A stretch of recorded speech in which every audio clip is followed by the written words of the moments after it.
Hello and welcome to the first episode of We Aren't Directors, starring me, Laurence. And me, Kevin. We Aren't Directors is a podcast based on the idea that me and Kevin haven't seen a lot of popular movies that basically everyone has seen, and we don't really have time because we both work full-time jobs to sit down and watch these movies, so instead we're doing a podcast about it because that obviously saves a lot of time.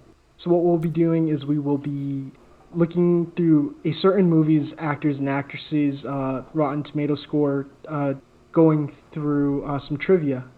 And based on that information, basically what the director was given to work with, we're going to see if we can improve on that plot and make it better, at least better than the director made it, because how hard can being a director be? So, True. Yeah. So what we'll be doing is we will be coming up with our own plot and giving it a rating, and then we will be reading the Wikipedia summary of the movie that we are reviewing and giving that a rating and, probably doing better. So, Kevin, what movie are we doing today? We're doing Planet of the Apes, 2001. So excited. Oof. Definitely have not seen this movie. I don't know about you, but like movies with this kind of CGI with animals where they're kind of humanistic or it's kind of more real, freaks me out. Yeah, it's like an uncanny valley kind of thing. Yeah. Yeah, I can see that. Do they talk in this movie? Do you know? I don't know about this one, but I know in the later ones they 100% do. Yeah. Me, gorilla. Yeah. I haven't seen... Or me, ape. I haven't seen any... Have you seen any of them at all? No. I know there's Yeah, multiple, Dawn of the Planet of the Apes. Yeah. War for the Planet of the Apes. Escape from the Planet... I don't think these are related. Escape from the Planet of the Apes? Conquest? That sounds awesome. We should do that one at some point. But okay, let's get into our first segment where we will be discussing the actors and actresses.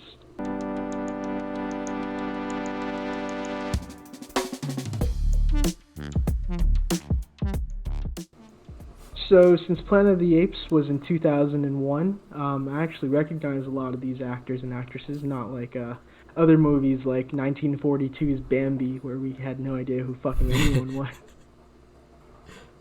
So this movie stars Mark Wahlberg, fucking rad, Captain Leo Davidson, Helena Bonham Carter playing Ari, Tim Roth as Thade, Michael Clark Duncan as Atar, Paul Giamatti as Limbo, Estella Warren as Diana. Is that how you would read that? Dana? Maybe Dana. Yeah, let's say Dana. That's easier to say. And then Kari Hiroyuki, the last name is cut off, as Kroll. Tagawa, I have. Tagawa, there you go. And David Warner as Senator Sandar, Chris Christopherson as Karubi, Eric Avari as Tival, Lucas Elliott Eberl as Byrne, Evan Park as Gunner, and Glenn Shaddix as Senator Nato. But I'm going to stop from there because there's no way that any movie needs that many characters. Yeah, there's a lot of people here.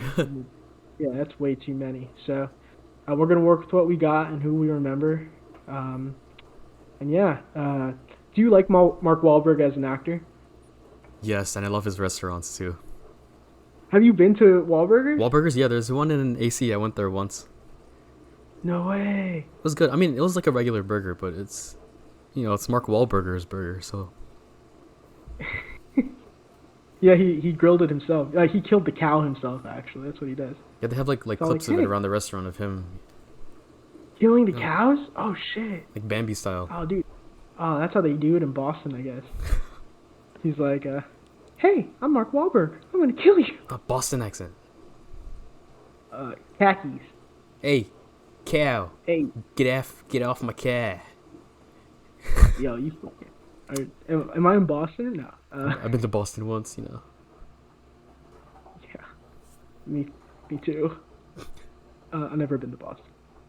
Anyways, yeah, let's move on to the next segment.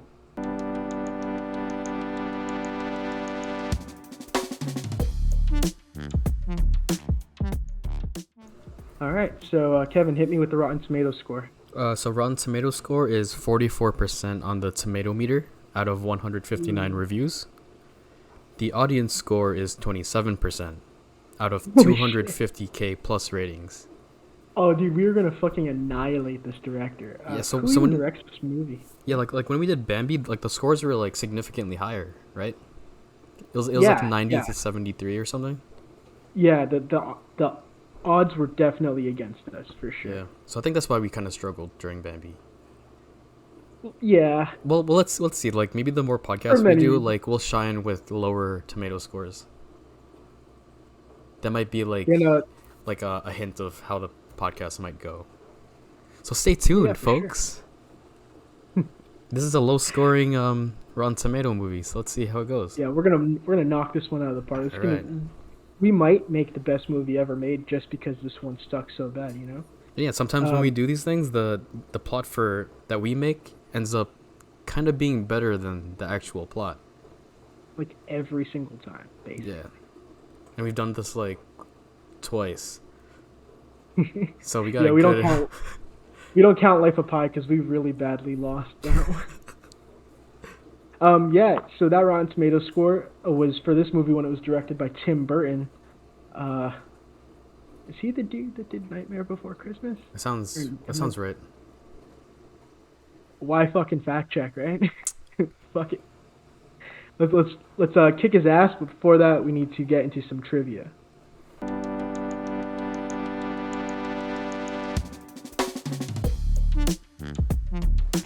Okay, so for this trivia, I just pulled it up, the 5 most interesting facts off of IMDb. However, I did add some comments to some of them, the ones that were a little bit more ridiculous, and Kevin will be reading them. So, what's fact number 1, Kevin? Or trivia number 1? Just for disclosure, I don't know any of these questions before Laurence sent it to me, and this is the first time I'm reading it. I explicitly told him, do not read them or I will punch him in the dick next time I see him. So if I laugh while I read the questions, I apologize, but everything's funny to me. Nah. Here we go. Here we go. Planet of the Apes, 2001 trivia. Question number 1. The female chimpanzees were not going to have... Whoa. That was the first sentence. You gotta make it through at least 2 sentences. The female chimpanzees were not going to have eyebrows, but they were added after the first results were deemed too unsettling. What the fuck did they look like? I don't know, Kevin. Good question. I mean, like... Oh, shit, dude. Look. For audio-only listeners, I am covering my eyebrows with my pinkies, and it's already pretty unsettling, so... Dude, if I was a sexy girl chimpanzee, would you do me right now? I wouldn't watch this movie if you looked like that. No? So you definitely wouldn't do me? Maybe. I can only see your top half.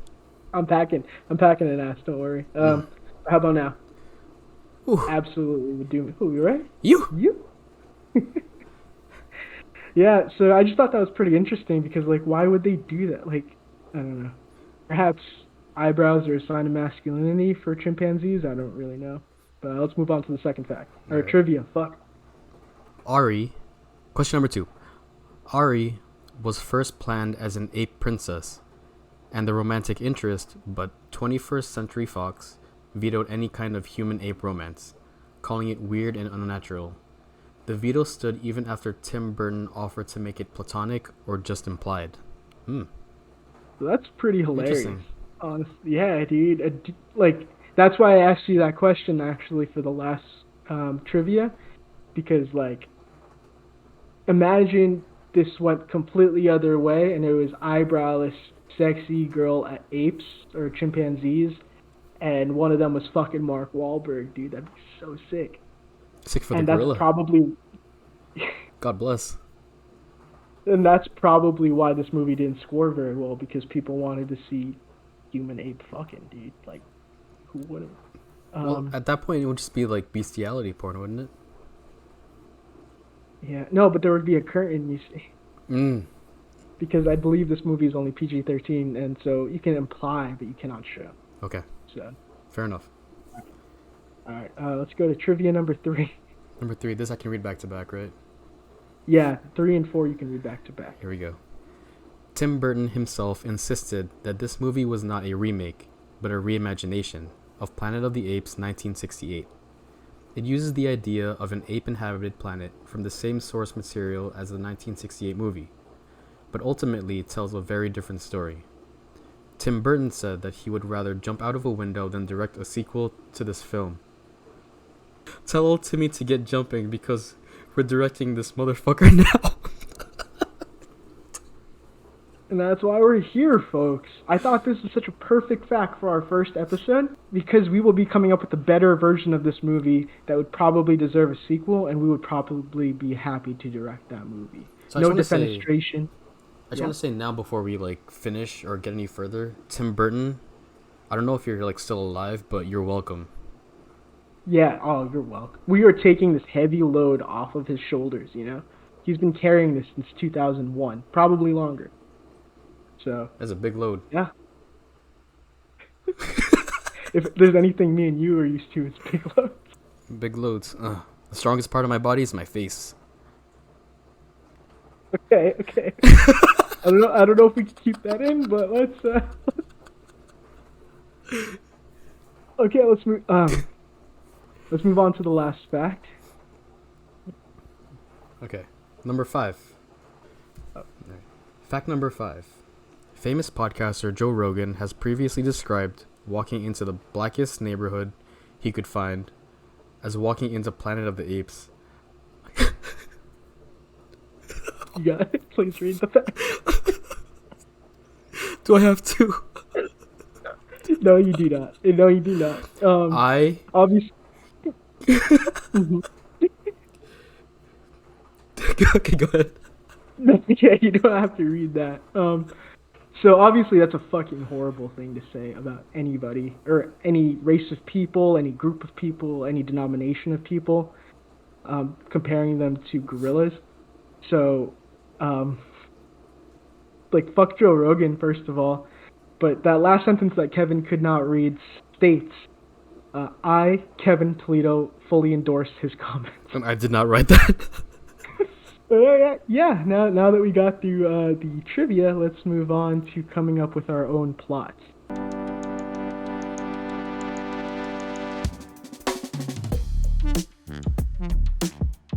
And we are back. So we are going to be coming up with how we would direct this movie, how we would utilize all of these great actors, and this interesting plot that we've been given, or rather, interesting setup we've been given.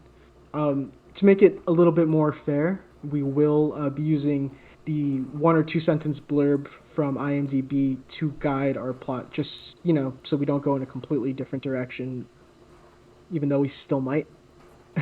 Just so we have an idea of, kind of where to go. Because we can literally go anywhere with these things, but, we just need a little bit of direction, even though we're not directors. So the blurb from IMDb is, in 2029, an Air Force astronaut crash lands on a mysterious planet where evolved talking apes dominate a race of primitive humans. Okay. That's interesting. I totally forgot that was how that movie starts. I thought it took place on Earth. I thought they created genetically enhanced monkeys, and that's how it all started. So I'm kind of at a loss for where to go right now, but So Kevin, how does our film start off? So our film started off with Mark Wahlberg, alright?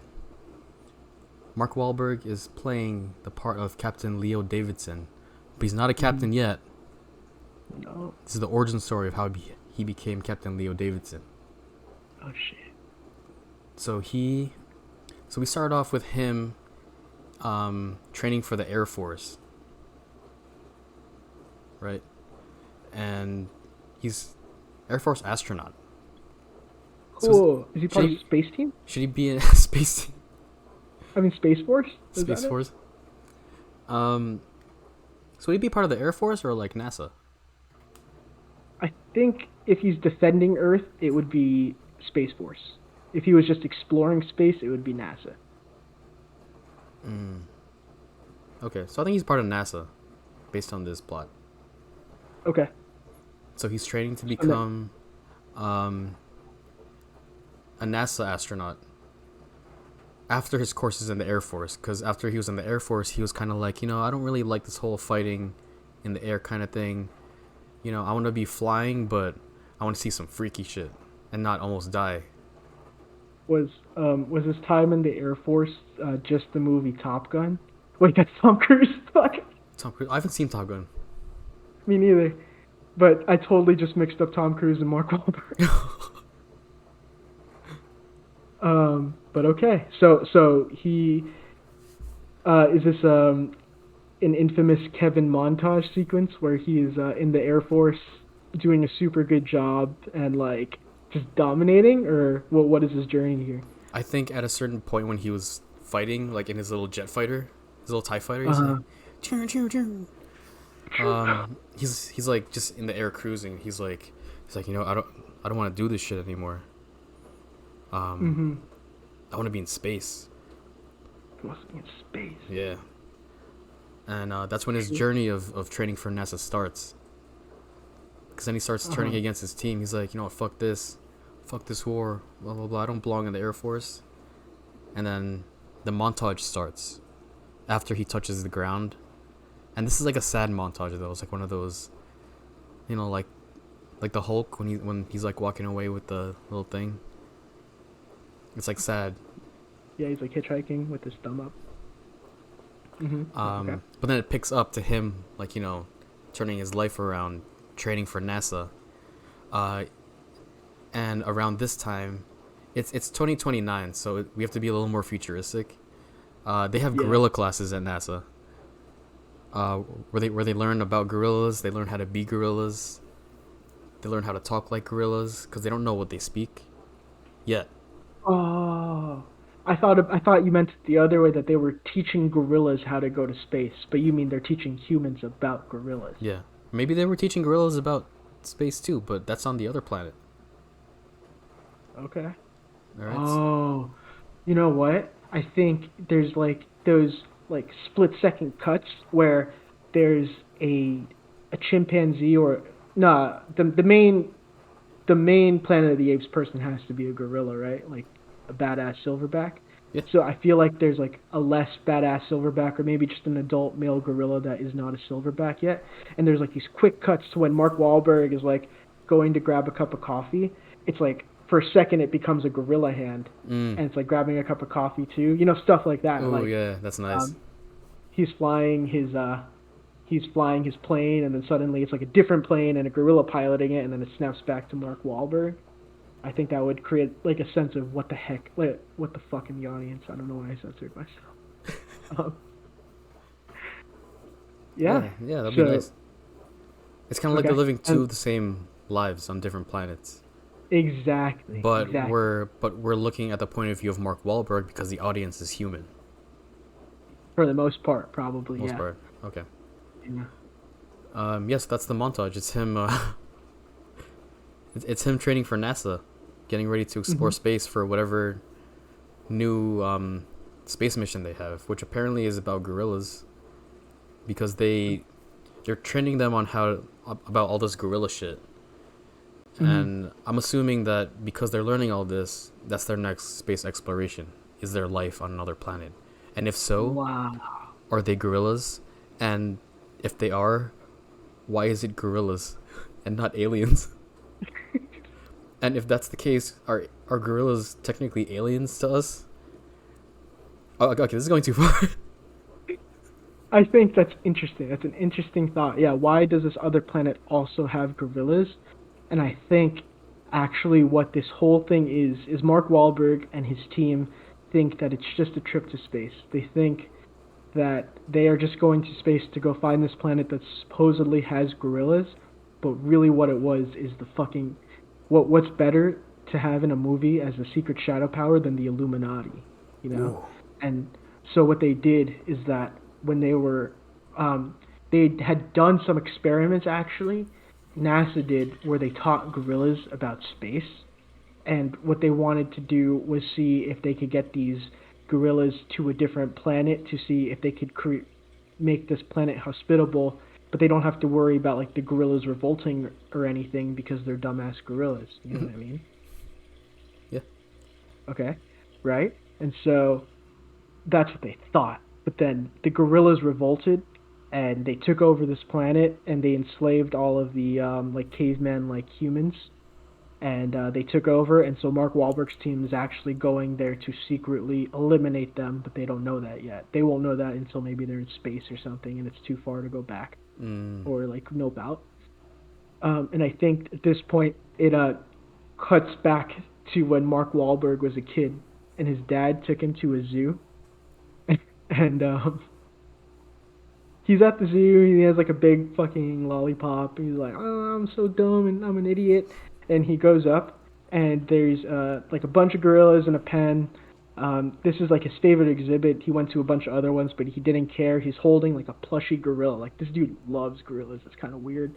And he's going in there, and this is something kind of similar happens. It's like a kid falls in Harambe style, and the gorilla is actually not going to hurt him. But this like a younger gorilla and his dad are in the pen, and they're going to, the silverback that is this little gorilla's dad goes to go protect the kid from all the other gorillas, so you know he doesn't die and they don't all get shot.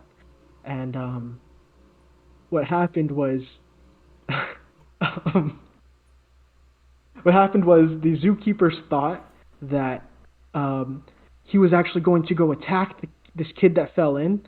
And the silverback of this tribe realizes it, and he goes up to the window, and he's like, he puts his hand up against the window, right where Mark Wahlberg is like licking his lollipop and being like, "Whoa, I love gorillas," and he puts his hand up and he's like, in English words, he says, "Save me," and his brains get fucking blown up. Right under the glass, viscera and stuff all over the window, right in front of where Mark Wahlberg's like right is, and that silverback, his son was Zatar, played by Attar, played by Michael Clark Duncan, and this gorilla is he at this point he grows a vendetta for humans.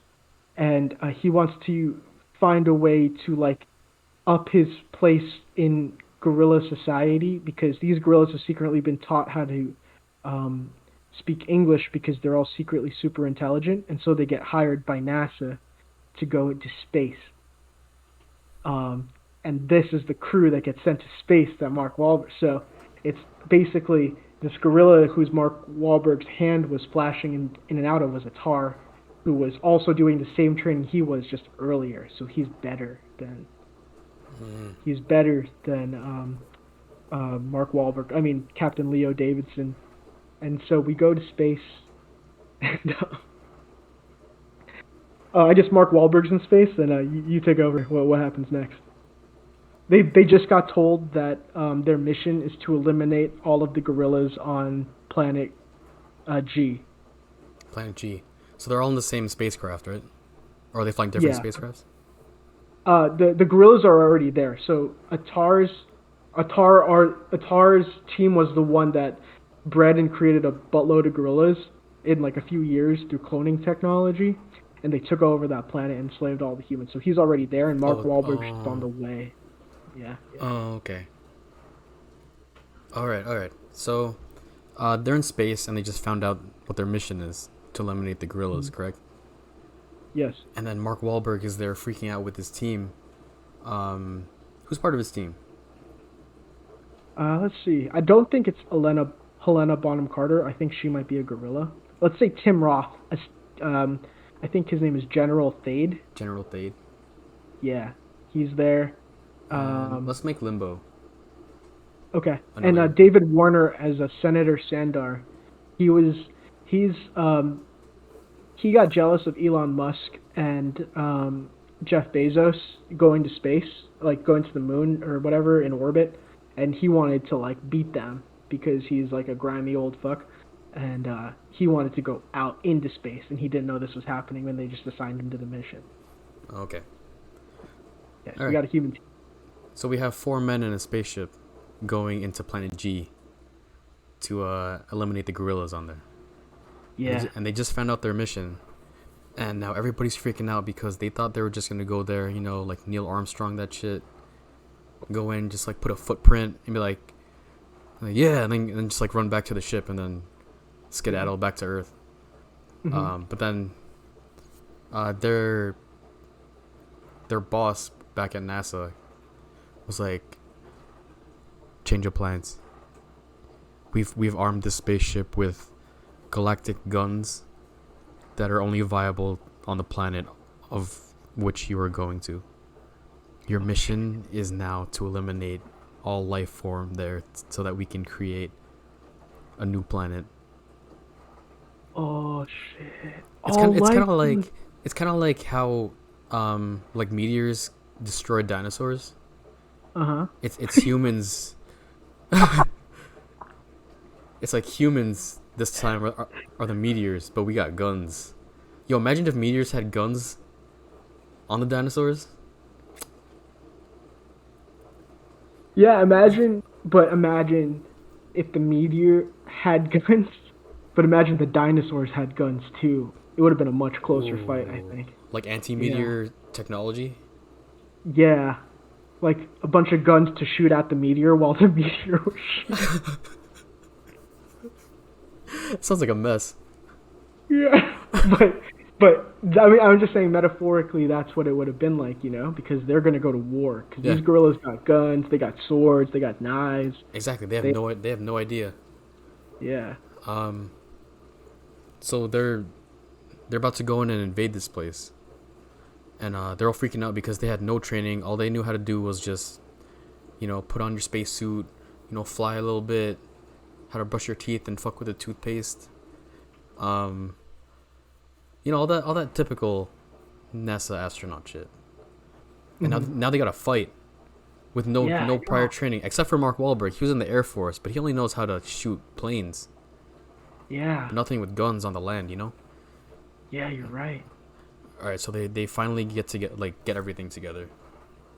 They land on planet G, and at first they're like in the middle of nowhere, but it's more like a forest. It's not like a desert or anything, you know, like jungle style. And it's just quiet. They don't see any life form yet, and then they just have like a little montage of, you know, just living out there a couple days. You know, everything's all cool. They're always on guard. You know, it's one of those things where one person's always awake while everybody's sleeping, and they take shifts, and it's just, you know, nightfall, and then daytime. Just one of those like time sequences. Until one scene right after that montage, somebody decides to venture out of the camp that they made. Oh, they still have their gun because they always gotta stay strapped with that shit, you know.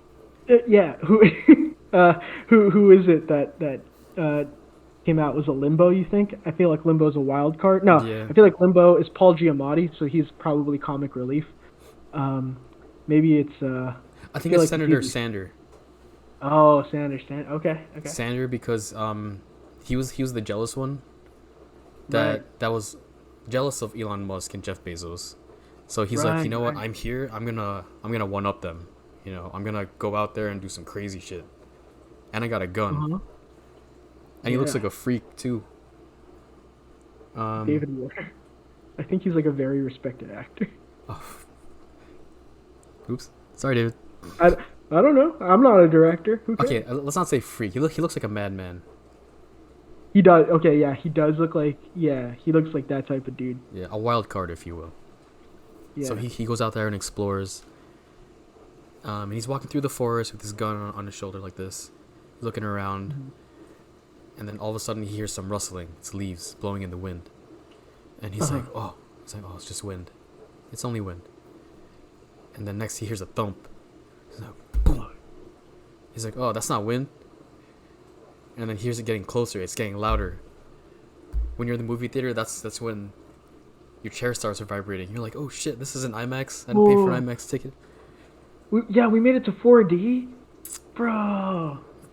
We're doing really well with our movies. Let's go. Okay, yeah, okay. So he hears the footsteps coming, like boom, boom, boom, and then you take over. Okay, he hears these footsteps, and then it's like dead silence, and then you hear birds like chirping in the distance, and then a bullet shoots into the ground right by his feet, and you hear a chimpanzee by the name of Karubi, played by Chris Christopherson, go, "Halt! Who goes there?" And then he goes, "My name is Senator Sandar. I'm here to make peace with your people."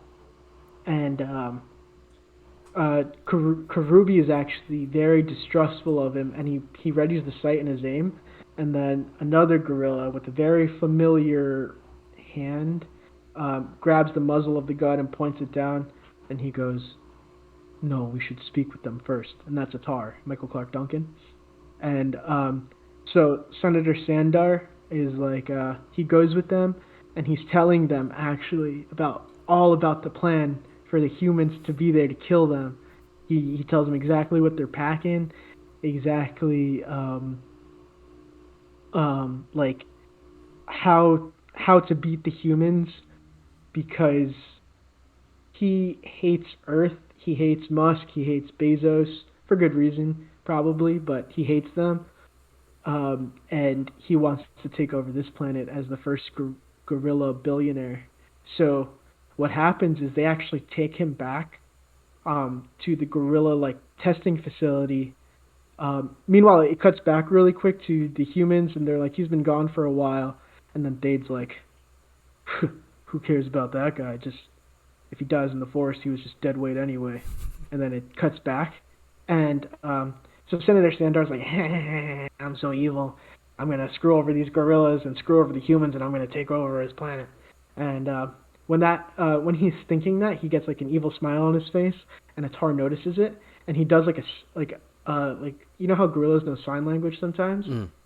He has like his own gorilla sign language that he signs to the other gorillas, and the two guards grab him by the shoulders, and he's like, whoa, where are you taking me? Where are you taking me? And they put him into like this pod, and then a bunch of gas fills in, and then liquid fills in, and when the liquid drains out, he's a gorilla now. Oh shit. Yeah, dude, they turn him into a gorilla, and he's actually completely obedient to Atar, but he still has that same like little shit boy voice. He's like, now I'm Senator Gorilla Sandar. And so at this point they don't want to do a full scale invasion, because they think if they don't do it silently and quickly, the humans might be able to alert Earth, and then Earth would probably send like a space army, and that would, they would probably beat them in numbers. The whole thing for Earth is they want to do this quietly, and so does Atar. And so they plan to go kill the humans with let's say 20 gorillas. A team, an elite squad of 20 gorillas led by Atar, and Karubi is in there. There's a couple other ones. There's a girl gorilla, and her name is Ari, played by Helena Bonham Carter, HBC. Let's just name one more. Eric Avari as Taval. And, there's just... They're all ready. They're all suited up. They all look super badass. They even have, red bandanas tied around their head, like Rambo style. And they start making their way to the human camp. What happens on their way to the human camp? So is Atar with them when they're going to the camp? Yeah. He's with them? You know what? No, let's say he's not. Let's say he stays back with Sandar, actually. Okay. So they go over to the camp, and they find it because it's like this big ass spaceship. Like, oh, what the fuck is this? And they find it, and they find the humans. There's only 3 of them left. And instead of killing them right away, they kidnap them. because they want to get more information. They learn from Atar that probably the best way to get more information is to not kill them, because if they die, there's no information. So they capture all three of the humans. Capture all of them. Do you think it's like really easy for this group of elite gorillas, or do you think the humans fight back a little bit? I think it's easy for the gorillas because, as you said, there's like 20 gorillas. And assuming they're like leaders, are there? Yeah, they're like ninja gorillas. Yeah, they're probably like, I haven't seen. Like, this is literally ape shit. Let's just surrender. So they just surrender. They go with them because they realize they're outnumbered. They take him back to the camp, and then they're in this interrogation room, and they're just getting hammered by these gorillas. Like, oh, what's this? Blah blah blah. Why are you here? Do you know what we did to your friend? Do you know where he is? What he looks like now? Like, tell us everything you know. And then all of a sudden, the door walks in the interrogation room, and then it's like, bah! Who the fuck are these people? And it's Atar. Oh. And then, what's his name? Mark Wahlberg, his character? Leo Davidson. Captain Leo Davidson's like, oh, is that you? And then he puts out he puts out his hand. Yeah, and it feels the same. Because he grew up to be just like his dad. Same hand. And then Mark Wahlberg, it just has a little like side memory, pulls out a lollipop, shows it to Atar, and he's like, oh. And Atar's like, oh shit, it's you. And he didn't know what his name was because he was still like a baby, like dumbass gorilla. Exactly. So he's just like, oh, it's you. But Captain Leo Davidson knows him as Atar. He's like, Atar, it's me, that little kid. Remember when your dad got a fucking cap in the head at the zoo? I was there, sitting front row at the glass window. And he's like, I knew it was you. And yeah, that's how they first meet. So they end up befriending the group. Oh, they become friends with the gorillas on the planet, right? Awesome. Yeah. Because there's no way they're gonna get the fuck out of that planet. So the best thing to do is to just stay there, befriend the gorillas, and have no problems, no war, just live a new life. Yeah, exactly. Let me know if this is what you're thinking. Do you think that the gorillas say, if you help us, we won't kill you? And the humans are all like, sounds pretty nice. Yeah, if I was in that situation, I'd probably do the same shit. Yeah. I guess I'm a gorilla now. I think that would happen, but the twist would be that Thade, played by that dude, he would be like, yeah, but secretly he's thinking kind of the same thing Sandar was, but less immediate. He's thinking of playing the long game to become like a general in this army, to get back to Earth and basically double cross, or triple cross, I guess, because he's already double crossing Earth. He's going to triple cross and go back to Earth. At some point, he thinks. Yes. Okay. Yeah, I like that. All right, keep going, sorry. Oh, then you go a little bit. I think we can build off each other.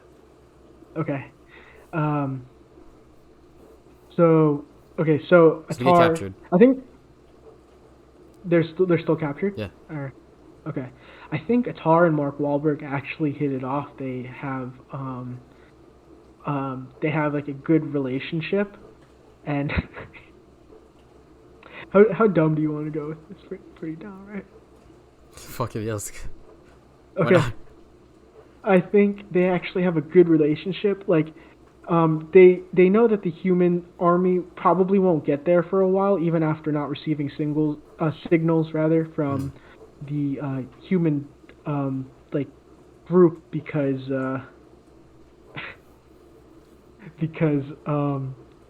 they like the NASA just doesn't really give that big of a shit about this plan. I mean, they do care, but like if they don't hear from the humans are probably like slaughtering gorillas, and they don't have time to send like a "Hey, you up" text.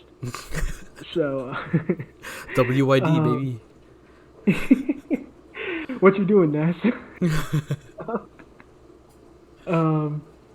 And so the humans actually have some time to like have some R&R, and Atar introduces Mark Wahlberg to his wife, Ari, the gorilla from before, Helena Bonham Carter. And Helena Bonham Carter is taken by Mark Wahlberg. She thinks he's so handsome, even though he's a dirty human. And Atar kind of notices this because he's really good at reading people and gorillas.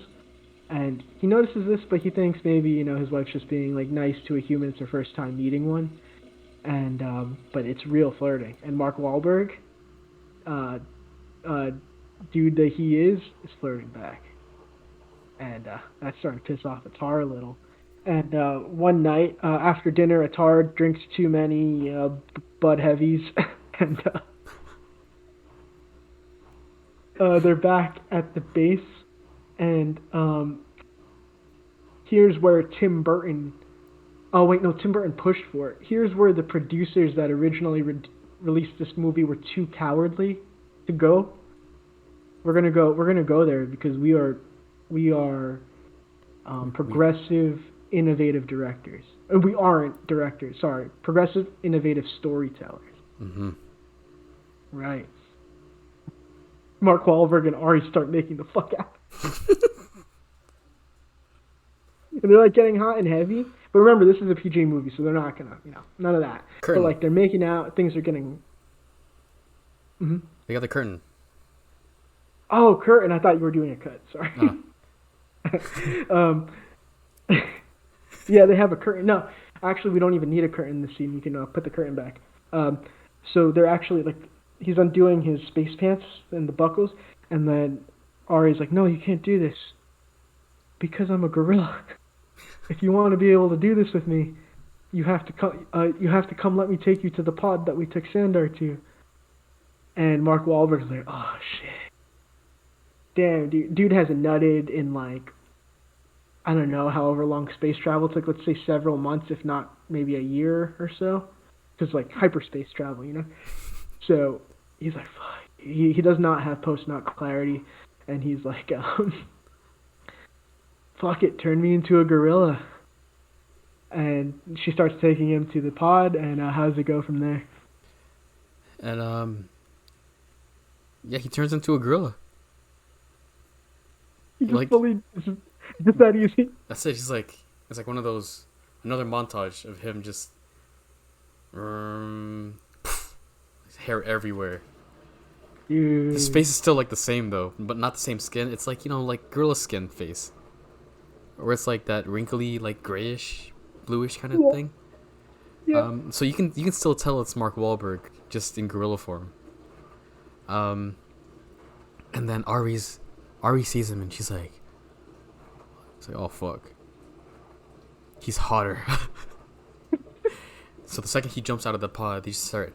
Oh damn! No, but then you bring in the curtain, and it's a couple of and then they have to cut it. It's PG-13, bro. PG-13. Okay. Yeah. So the curtain comes on. You just see the shadows. A little bit of. Like right before he knows, he's like, I'm gonna. That's when he's about to nut. When he goes like this, it's like slow mo. It's like, no. It's like this, and then it's like sweat, and like drool. That's disgusting. Yeah. Okay. So it doesn't last that long because it's like a fast forwarded kind of scene, but it's not like fast forwarded. It's more slow mo than anything. But then you see the camera pan over. It's just them, doing that little lay down like post sex cut over. Oh. The girl's on like this. Uh-huh. And then, boom, door opens. He always kicks any room he goes into, even if he's not mad, he kicks down the door. It's Atar. You never don't know if Atar is coming. You can't hear footsteps, all you hear is just the door. Boom! Yeah, exactly. Yeah. I mean, he's a gorilla, so he's walking on fours, so do you think he like stands up and just like... Or like, does he headbutt the door? I think he gorilla punches it. Like Donkey Kong, like. Oh yeah, dude, like Donkey Kong. Yeah, it takes a minute, but you see the glint of white like it flashes and bah. So he knows it's ready. It's like ding. Exactly. Yeah. Dude. He's like, it's me, Atar. Well, no, he doesn't say it's me, Atar, but he finds him in bed with Ari, his wife. He's all pissed. Like, just imagine a gorilla pissed, you know? That. Yeah. And he's like, fuck this, fuck humans. You know, we kidnapped you to make friends with you guys, and then you turn around and do this. And that's when the war against humans starts. And then... So, sorry. Let me know if you disagree with where I'm about to take this, though. Okay. So, Atar is actually... Yeah, he's like... he yells to Karubi in the hall, who's like his right-hand man, and he's like, prepare the weapons. We're eliminating all the humans. And then Karubi's like, right away, sir. And then Atar's right about to kill Mark Wahlberg. He's right about to kill him, and then you hear an explosion at their thing, and some of the human army has actually just arrived. Ooh, okay. Yeah. So, like, you know what's happening is Atar is standing over Mark Wahlberg, and he's doing the Donkey Kong fucking charge up right about to punch him. And when it happens, but he's still charging up, like anger in his eyes, like fire in his eyes. And Mark Wahlberg's like, whoa, it's me, Mark Wahlberg. Captain Leo Davidson. It's me, Captain Leo Davidson. Say hi to your mother for me. No, sorry. So he's like, whoa. Listen, I love this planet as much as you do. It wasn't my fault. She came on to me, but clearly she made her choice. I have so much valuable information. I'm a good pilot, and I can help defend your planet. Let me fight with you, and we can settle this after. And he's charging, and then you hear the loud gorilla, whoa! The fist stops right before it hits his face. Mm. Or no, he hits the ground next to him, and it cracks like the tile floor. And he just gets up and he walks away. And Ari is like, who just didn't say a word the whole time for some reason, is like, come on, let's go. Let's go get our weapons and everything. And then how does it keep going? So they go and get their weapons because the humans are there, so they're about to fight. Mm-hmm. Atar is like the only leader of this group, right? Uh-huh. He's like the head boss, but he realizes he needs another head boss, like an assistant. Yeah. So he's like, I gotta pick somebody who would lead us well against the humans. He's like, maybe I should pick one of the humans because they know their tactics. Uh-huh. And then he goes over the list of humans that were there out of the 4 people. And he looks at Mark Wahlberg or Leo Davidson. He's like, he would be the best option. But, fuck him. He fucked my wife. So he's like, who's the next best one? Should I make Limbo? He's the only one that looks like a human. Like, the humans won't shoot him if he's on our team. There's also Thade, don't forget. Thade, too. But he says no to Limbo, because Limbo looks kind of like a dweeb. And like out of shape. Paul Giamatti. Yeah, Paul Giamatti. Also a respected actor, too. I'm sorry, Paul, but he's like, nah, I don't think this guy can lead my clan. Yeah. Senator Sander, forget him. I think they found out his story about him being jealous about Elon. They probably killed him. They probably did like a public execution of him. He sucks, Yeah, so that's the end of his story. Yeah. Come across Thade, played by Tim Roth. This guy looks like a badass. Atar's like, you. That's it. He just says you, and he knows what that means. That says a lot in guerrilla language. He's like, you. You know what happened is when he called them all into the room, Thade, instead of fucking around and like going bowling with everybody, he was just been in the gym, fucking pumping iron. And so when the attack happened, he got called up. He just finished like benching like 450, and he puts it down. He's covered in sweat, and so he's just so hot. He's shirtless. We need to do some fan service in this movie, or else we're gonna lose the women. So he's just like fucking chest, like, so many abs, just too many abs. It's like at the end. It's like at the end of one of the Avengers movies. You know how Nick Fury like recruited some of the people, like the original Avengers.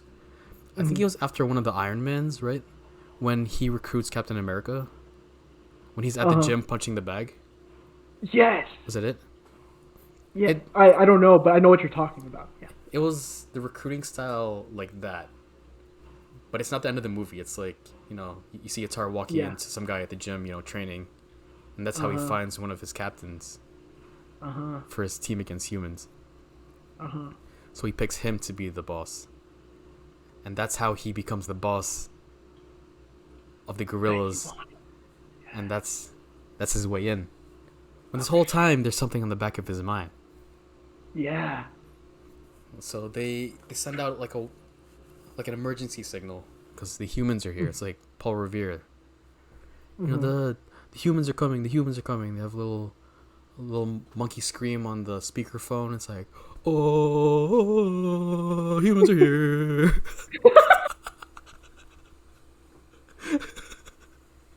that was good. Screw you, man. Oh, that was good. So they have an evacuation plan. Everybody has to evacuate. All the innocent, civilians, non-army members have to go flee away to the other side of the planet. Just get as far away from the war zone as they can. And so it's just all the army people left. All the leaders, captains, the ninjas. They have to stay back and fight. Yeah, right. And it's Thade and Atar leading the pack. But you have Captain Leo Davidson, played by Mr. Mark Wahlberg. He's just in the general army. And he's just like, fuck this. I should have been the captain. Marching. He's looking at Thade with like jealousy. And yeah, you go. Okay, so I'm if I start advancing too far, let me know to slow down if you need to add anything or if you want to take it in a different direction. But here's what I think happens. It's like actually the gorillas are winning a little bit, but it's pretty even. Like they're just slaughtering each other, guts and shit everywhere, just heads being blown off. The gorillas have like these swords and stuff too, and like the gorillas are actually super smart. So what they're doing is Mario Kart style. They're throwing bananas, and then the soldiers are like slipping and shooting their teammates and stuff. And so that's happening, and then Atar is fighting, and he actually looks like he's being overwhelmed by a general from the human army who actually still remains nameless, because he'll be in the second one. But he remains nameless, and he's like fighting him, and Atar is just barely holding him off. Like this dude's like a berserker, and Mark Wahlberg and Ari see this actually, and they go help him. And Mark Wahlberg runs off, and he gets there first, and he starts helping him. They're doing hand-to-hand combat because guns aren't working. Like, they're too close. They keep disarming each other. And Mark Wahlberg just starts, like, Boston fucking punching shit out of this dude. He actually finds a baseball bat on the ground with the Red Sox logo on it. It's like a GTA movie. Yeah. Guerrilla Theft Auto. That might be our spin-off video game when this movie comes out. Spin-off video game. And so they together, Atar like doesn't want his help, but he realizes he needs it, and so Atar like kneecaps this general from behind, and Mark Wahlberg gets ready to finish him off, and then he pulls back, and you hear the ding, like when Ness uses his home run bat in Super Smash Brothers, and you hear the you hear that, but right before it does, right after it does, you also hear a gunshot behind him, and you see Ari standing there with like a hand on her chest. Oh shit! She's like, and Mark Wahlberg looks like mortified, and so does Atar because that's his wife, or was his wife, and she falls to her knees and falls forward, and who was standing behind her? But dude. And Thade goes, "Now, he's actually holding guns akimbo, so he has guns on both of these, and these two dudes don't have guns, so." And he's like, let them go, or now let him go, or else I'll end you both right here. And he puts down the bat, and they take him away. And then at this point, like the guerrilla army is winning a little bit, so the humans do retreat. And Atar and Mark Wahlberg are too tired to do anything to continue fighting, so there's a momentary peace where Atar goes to Mark Wahlberg. Mark Wahlberg's like on the ground crying over Ari's body, and he goes, "Are you ready for war for the Planet of the Apes?" And then that is fucking credits, bro. Oh.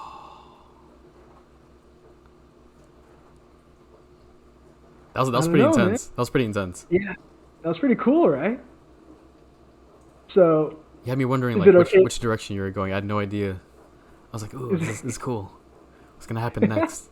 Like I was watching the movie without watching the movie, and I felt it. Dude, that's what this podcast. Like, there is a video component probably, but like, you can just the video component is your mind, bro. Are you okay? Did you want to add anything in, or do you want to add like a post-credit scene or anything? Ooh, what would be a good post-credit scene? I feel like, what's his name? Paul Giamatti just fucking around somewhere. Oh, for like comedic relief. Oh no, it doesn't have to be. It could be serious if you want it to be. No, I mean he's the goofy one. I feel like we could just make him fucking around being a gorilla. I bet you he's. Oh yeah, sorry. No, go ahead. I came up with a stupid idea. Let me know if you agree. He's like this is right after the battle when everyone's like helping support, but he's like the goofy guy, whatever. Nobody wants to pay attention to his jokes, so he's like eating a banana and scratching his ass, like. And he comes across like this door that's like locked, and he opens it up. And when he opens it up, there's like a bright red light in his face, and he goes, "Oh my!" And then it stops. So it's a cliffhanger. Two cliffhangers. Yeah. Cool. All right, so that was our movie. Yeah. Let's cut it here and I'll get into ratings.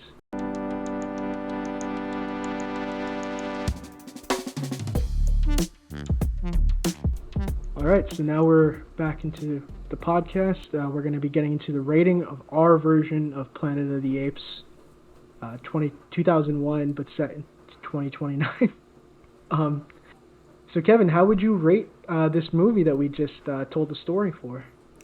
So let's go over the rating system again. Oh, you're right. My bad. Explain it. It was your idea. Okay. Let me explain. So it's based on ices, because when you're at a movie, what better drink to have than an icy? Maybe a soda, but you know, no. Go to ices are a lot better. I guess. Always. It's a typical movie drink. I don't know. Ices are. Yeah. Icy movie. Icy, popcorn, and some like candy or something. Yeah. So we have the rating system. Oh, no, go ahead. Wait, hold on. Ices are also the one thing in a movie theater, unless you try really hard, you cannot smuggle in. So, cannot smuggle in. Unless you put it in your bag and you just walk like all sus. But they're going to know something's up because you're walking all sus, right? Yeah. Yeah, you also have to walk really carefully to not so it doesn't, yeah. Or get the icy right away and then just go quickly to the movie so it doesn't melt. Yeah, dude, you're right. So yeah, I got you here. So it's a scale of 1 to 5 ices. Let's start from the top. 5 ices is a masterpiece, a cinematic masterpiece, one of the best movies ever made, in our opinion, because I doubt a lot of people would think that the movies we think are great. Well, let's give an example of what we think are 5 ices, which I think we spoke about before. Yeah, for me, like you would consider it like your favorite movie, would be 5 ices.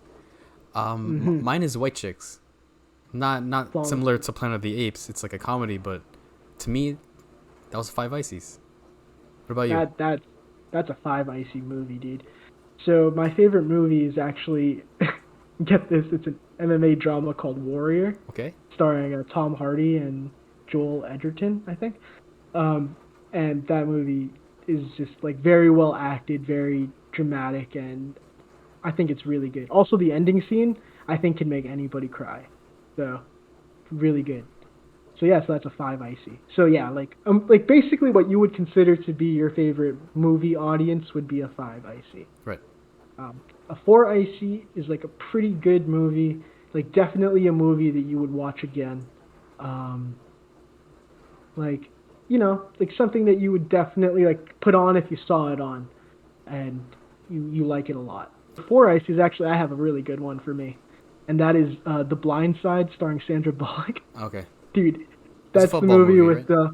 The football movie where she raises like this homeless kid, and he's like a gentle giant, and she basically helps him get into football, and it's a really good movie. Mm-hmm. And so I used to watch that movie all the time because it would always be on like TNT or something, and every time it was on, I'd watch it, dude. That movie is awesome.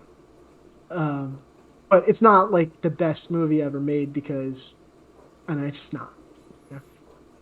What about you? For me, 4 ices is something like, the first thing that came into my mind was Wreck-It Ralph.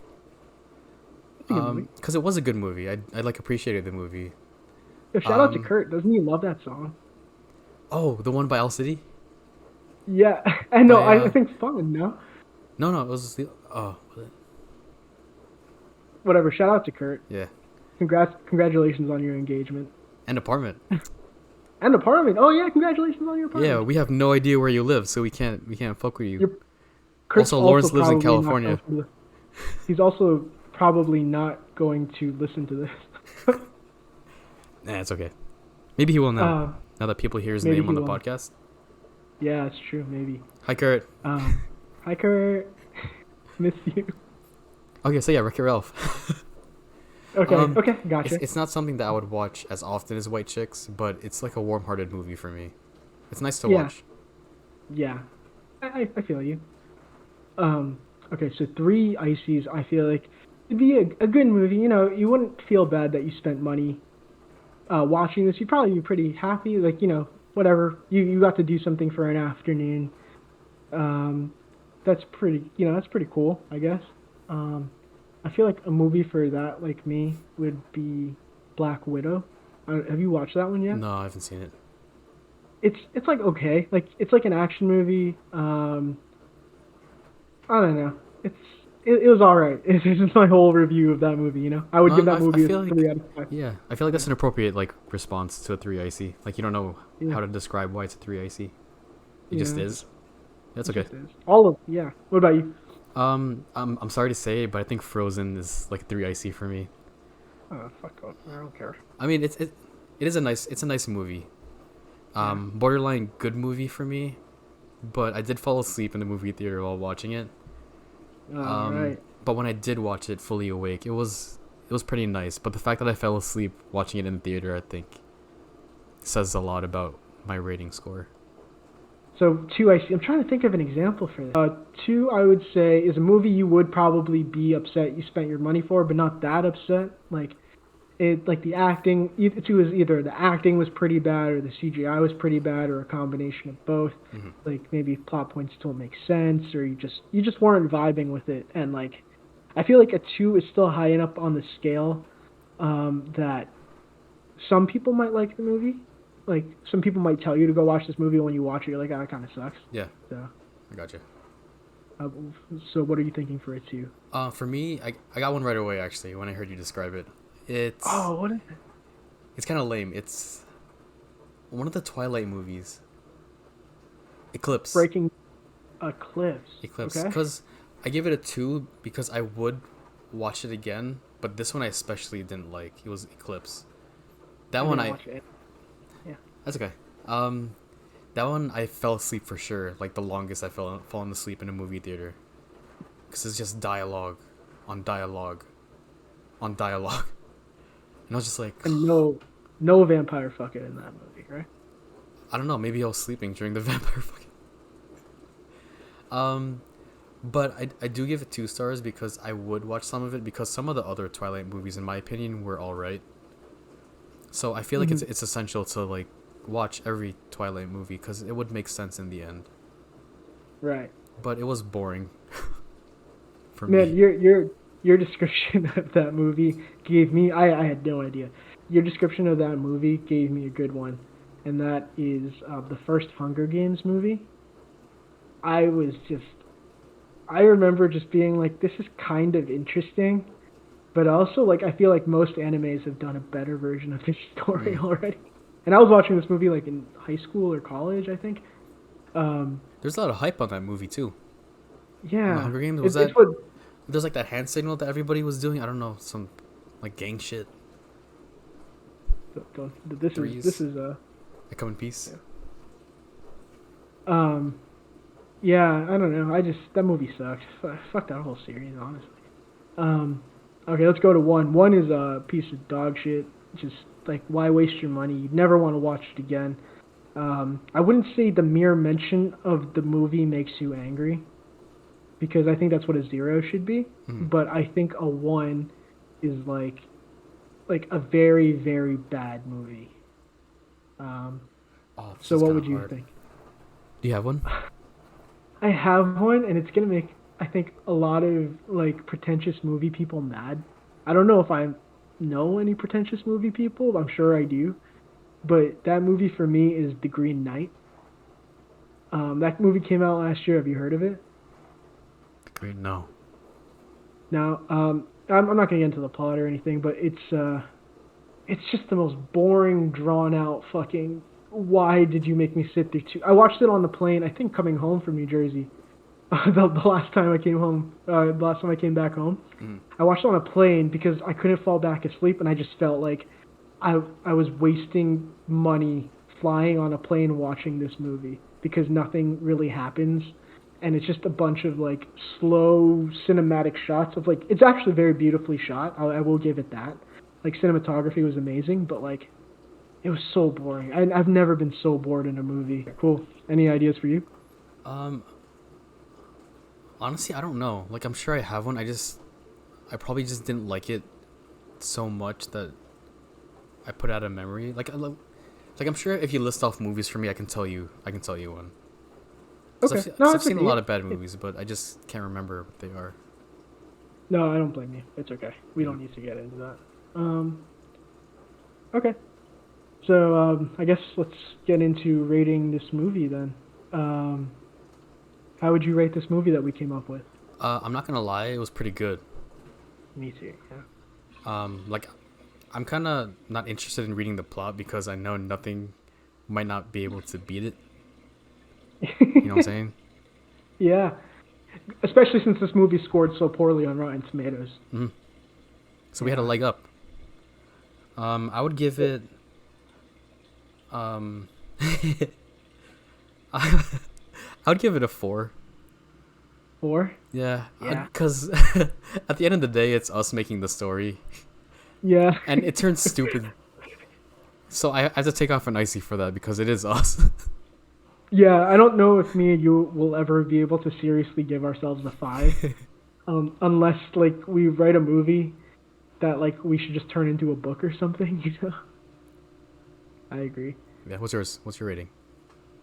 I think I really liked it. Because I don't care for, like, a deep story. I don't care. I mean, I do care for a deep story. I just don't care for all the, like, pretentious, like, going deep into characters' motivations. Like, who cares? If you sit down, you watch the movie, and it makes you think, but you don't need to think too hard, that's a perfect movie. Okay. But I also agree, like there's certain parts of that movie, if I was watching it, I'd be like, what the fuck?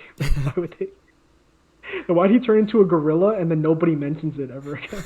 He's just a gorilla now, you know? I would give it probably a 4.5. 4.5 ices out of 5. Okay. All right. Yeah, it's an average score of 4.25. I think that's pretty good.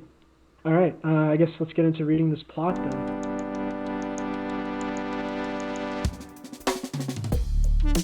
All right, we're getting into our last segment here, where we read the plot of the original Planet of the Apes, and we will rate it based on the icy scale. Kevin, you can start. All right, so the plot begins. In 2029, aboard the United States Air Force Space Station Oberon, Leo Davidson works closely with apes who are trained for space missions. His favorite ape co-worker is a chimpanzee named Pericles? Yeah. With a deadly electromagnetic storm approaching the station, a small space pod piloted by Pericles is used to probe the storm. Pericles' pod heads into the storm and disappears. Leo takes a second pod and finds Pericles. Entering the storm, Leo loses contact with the Oberon and in 5021 AD crashes on a planet called Ashler. He learns that the world is ruled by humanoid apes who speak English, use domesticated horses for transport, and treat human beings as slaves. Ooh. Wow. Leo meets a female chimpanzee named Ari, who protests the mistreatment humans receive. Ari decides to buy Leo and a female slave named Dana to have them work as servants in the house of her father, Senator Sandar. Leo escapes his cage and frees other humans. Limbo, an orangutan trader in captured humans, sees them, but is taken prisoner to ensure his silence. The murderous General Thade and his junior, Colonel Attar, march ape warriors to pursue the humans. Leo discovers Kalima, the Forbidden, but holy temple of Samos, the first ape whom the apes revere as a god. Kalima turns out to be the remains of the Oberon, which had crashed on the planet's surface and now looks ancient. The name Kalima coming from the sign Caution, CA from Caution, LI from Live, MA from the word animals. So Kalima from Caution Live Animals. The relevant letters being the only ones not covered in dust. According to the computer logs, the station has been there for thousands of years. Leo deduces that when he entered the vortex, he was pushed forward in time, while the Oberon, searching after him, was not, crashing on the planet long before he did. Alright. The Oberon's logs reveal that the apes on board, led by Semos, organized a mutiny and took over the vessel after it crashed. The human and ape survivors of the struggle left the ship, and their descendants are the people Leo has encountered since landing. The apes arrive and attack the humans who have gathered to see Leo, although he is able to even the odds when he uses the Oberon's last fragments of fuel to fire a final blast at the first wave of apes. The battle stops when a familiar vehicle descends from the sky, which Leo immediately identifies as the pod piloted by Pericles, the chimpanzee astronaut who is pushed forward in time as Leo was and had just now found his way to the planet. The electromagnetic storm actually releasing people from it in an opposite direction in time to their entrance.